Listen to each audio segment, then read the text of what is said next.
Hello guys, माझे hairs ना खूप ड्राय झालेले आणि मी 2-3 दिवसांपासून विचार करत होती की ऑइलिंग करेल. सो फायनली आता आज ऑइलिंग करून घेते. आणि हे मी ऑइल कसं बनवलेलं आहे याची रेसिपी मी ऑलरेडी तुमच्याबरोबर शेअर केलेली आहे. सो तुम्हाला जर हवं असेल की कसं बनवायचं तर ते तुम्ही तो वाला मिनी ब्लॉग जाऊन बघू शकता. आणि इन्स्टाला पण मला फॉलो करा गाईज. इन्स्टावरती मी खूप दिवसाचं ट्राय करते आहे की आपले सबस्क्रायबर्स फॉलोअर्स वाढले पाहिजे. So please follow me on Instagram also. आता हे तेल मी 1-2 तास ठेवणार आहे. तसं तर 4 तास ठेवायला पाहिजे, पण मी आता फक्त 2 तास ठेवेल कारण माझ्याकडे टाईम नाही आहे तेवढा. आणि तेल ना हे तुम्ही असं फक्त स्कॅल्पला जरी लावलं तरी बस आहे. तुम्हाला इकडे जे आहे तुमचं फक्त जे हाताला उरलेलं तेल आहे ना तेच लावायचं. असंच याची जी प्रोसिजर असते ती असते. आणि इथे खूप जास्त रोटी लावायची गरज नाही कारण तुमचं जेव्हा तेल आपण असं लावतो तर असं खाली खाली खाली खाली उतरत जातं आणि तिथे खूप जास्त तेल जमा होतं. तर तिथे एक्सेसिव्ह तेल म्हणजे एक्सेसिव्ह ऑइल या केसांना मिळतं आणि मोस्ट ऑफ द टाईम त्याच्यामुळे पण इथले केस जे आहेत ना ते डॅमेज होण्याचे चान्सेस असतात. माझं एवढ्यात खूप जास्त हेअर लॉस होत आहे आणि त्याचं कारणही हे आहे की आयर्न डेफिशियन्सी झालेली आहे मला. म्हणून मग मी आता आयर्नच्या टॅबलेट्स घेत आहे सध्या. जे स्टार्ट केल्या मध्ये मला असं होतं की जाऊ दे ओके एवढं म्हणजे मी आणून ठेवलेलं आणि घेतल्या नाही. पण आता जेव्हापासून जास्त केस गळायला लागला तेव्हापासून मला असं वाटतं की नाही पटकन घेतलेलं बरं. तर मी स्टार्ट केलेलं आहे 1-2 दिवसांपासून टॅबलेट्स घेणं त्या. आणि त्याचा रिझल्ट मी तुम्हाला नक्की सांगेल. मला ते डॉक्टरनी सजेस्ट केलेलंच आहे. मी ते स्वतःहून नाही घेत आहे पण केलं आहे स्टार्ट आता. तर गाईज माझ्याकडे हे एक ब्लाऊज आहे. हे माझ्या मम्मीचं आहे. याचा नेक पॅटर्न खूप ब्युटिफुल आहे.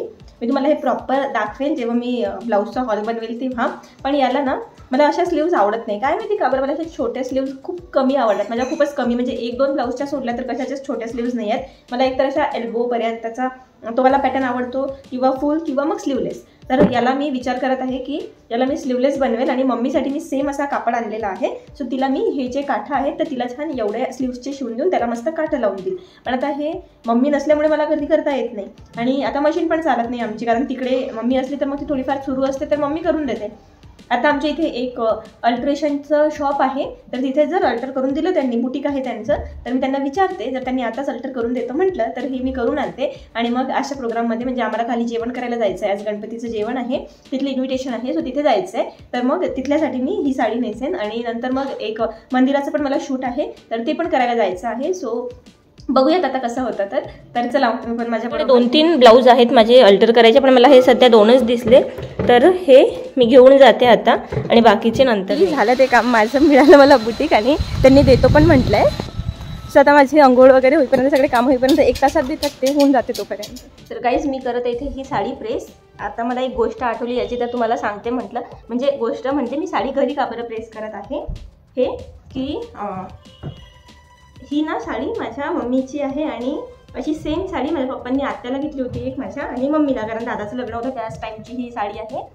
तर आत्याने काय केलं, ही साडी बाहेर प्रेसला दिली मागच्या वर्षी आणि त्यांनी ड्राय क्लिनिंगला दिली आय थिंक, और प्रेसला दिली. आणि प्रेसवाल्याने काय केलं, म्हणजे नेहमीचा प्रेसवाला जो नेहमीच त्यांची प्रेस वगैरे करून आणून देतो कपडे तो वाला, त्यांनी याचा ब्लाऊज या साडीचं म्हणजे त्यांच्या साडीचं, मम्मीचा हा स्काय ब्ल्यू कलर आहे आणि आत्याचा असा ग्रीनिश कलर होता.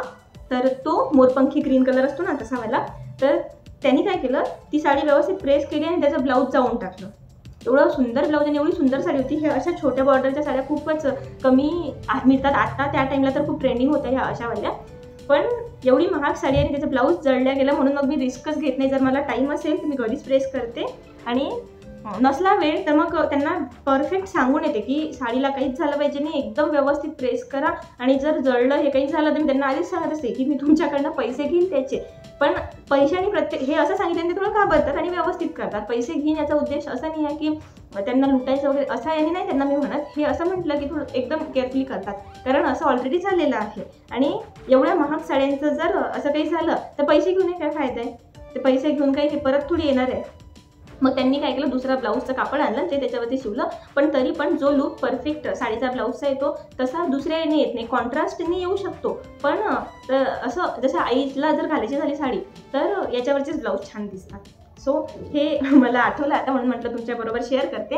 आणि मी जे ब्लाऊज टाकलेलं आहे तिकडे ते पण आता झालेलं असेल. तर एवढं झालं की अंघोळीला जाते आणि अंघोळ करून मग ते ब्लाऊज घेऊन येते, किंवा अंघोळीच्या आधी जाईल ते घेऊन येईल, नंतर मग अंघोळ करेल, म्हणजे डिरेक्ट आलं की साडी नेसली. आणि बघते एकतर आज आम्हाला खाली नॉर्मल जेवण आहे, गणपतीचं खालीच आहे ते आमच्या इथे, तर तिथे मी नॉर्मल जाते. आणि ही साडी मी विचार करते की उद्या घालेल, कारण उद्या महालक्ष्म्यांचं पूर्ण साडी मी रेडी करून ठेवलेली आहे, निर्या वगैरे सगळं, पदर सगळं पिनअप करून ठेवलेलं आहे, म्हणजे उद्या काढली की नेसली असं करून ठेवलं ना की तुम्ही 5 मिनिटमध्ये, 5 नाही 2 मिनिटात साडी घालू शकता.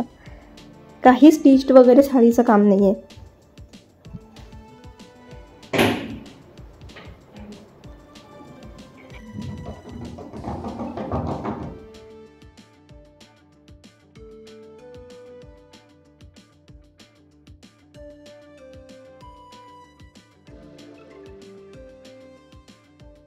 आमच्याकडे खाली जेवण होतं आज, तर आता आम्ही तिकडे जेवण करायला गेलो होतो. आता वरती आलो आणि वरती आल्यानंतर विसरलो की मला जे मी मगाशी ऑल्ट्रेशनला ब्लाऊज टाकले होते ते आणायचेच आहेत. सो आता तुषारला खूप कंटाळा आलेला आहे, पण आता तरी जाच लागते. आणि पापडमध्ये पाणी घुसलं होतं ते काढलं. आईनी सगळे पापड वगैरे करून टाकले.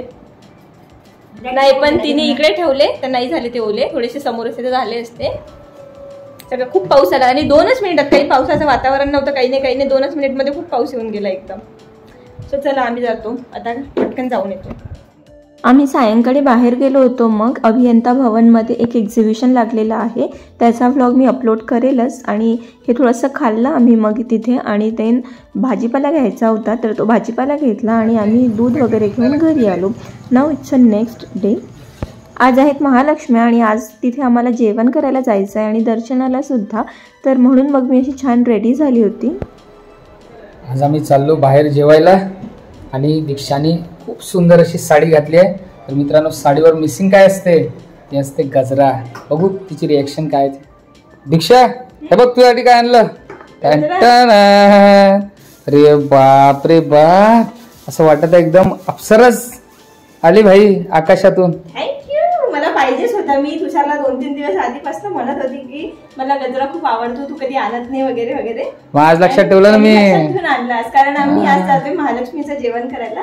थँक्यू.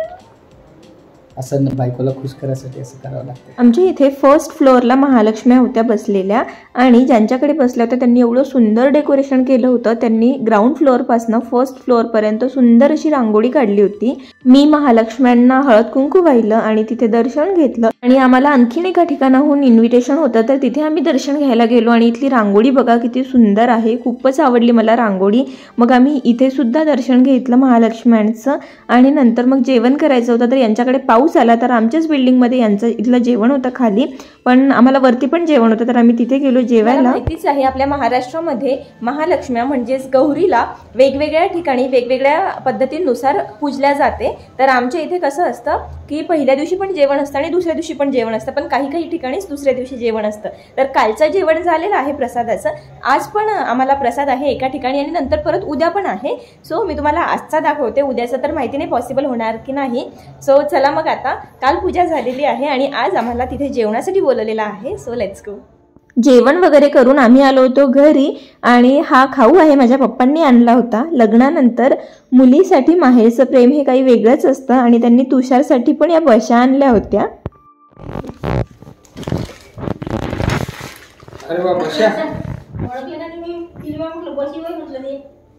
लग्नानंतर माहेरहून जेव्हा खाऊ येतो ना, तो फक्त खाऊ नसतो, त्यात प्रेम, माया, आपुलकी हे सगळं दळलेलं असतं. आणि स्पेशली काळजी ही तर जरा जास्तच असते. तो खाऊ मी बॅगमधनं काढला, व्यवस्थित ठेवून दिला, आणि नंतर आमच्याकडे सिरियल सुरू होतं हे बाबासाहेबांचं, तर आम्ही ते बघत होतो. आणि बघताना मला असं वाटलं काहीतरी खावं, तर मग ह्या शेंगांचे दाणे काढलेले होते, सो ते मी खाल्ले. काहीच बघा, बिचारा माझा नवरा आला एवढा थकून भागून. सकाळी 10 वाजता गेलेला, आता 9:30 वाजत आहे. पूर्ण 12 तासांनी घरी आला. करावं लागते तेव्हा कुठं पोट भरू शकतो आपण, पोटासाठी तेवढं करावं लागतं. एवढा थकला बिचाऱ्याने, आज जेवण पण नाही केलं, म्हणजे एकच पोळी खाल्ली घाई त्यांनी, पटकन लगेच गेला होता. खूप कामं कामं कामं. सगळ्यांना असं वाटते की फोन करत नाही, भेटत नाही, येत नाही घरी वगैरे वगैरे XYZ. फॅमिली अँड फ्रेंड्सला पण असं असतं, एवढे सगळे कामं एवढं असूनही त्यांनी मला कॉल केला की ये, आपण आज बोललोच नाही किंवा काहीच नाही, तर ये आपण थोडंसं बाहेर एक राऊंड मारून येऊ. मग उडीद डाळ आणायला सांगितली होती आणि ते मूग डाळ घेऊन आले, तर आम्ही आता ते रिटर्न करायलाच आलेलो आहोत तिथे.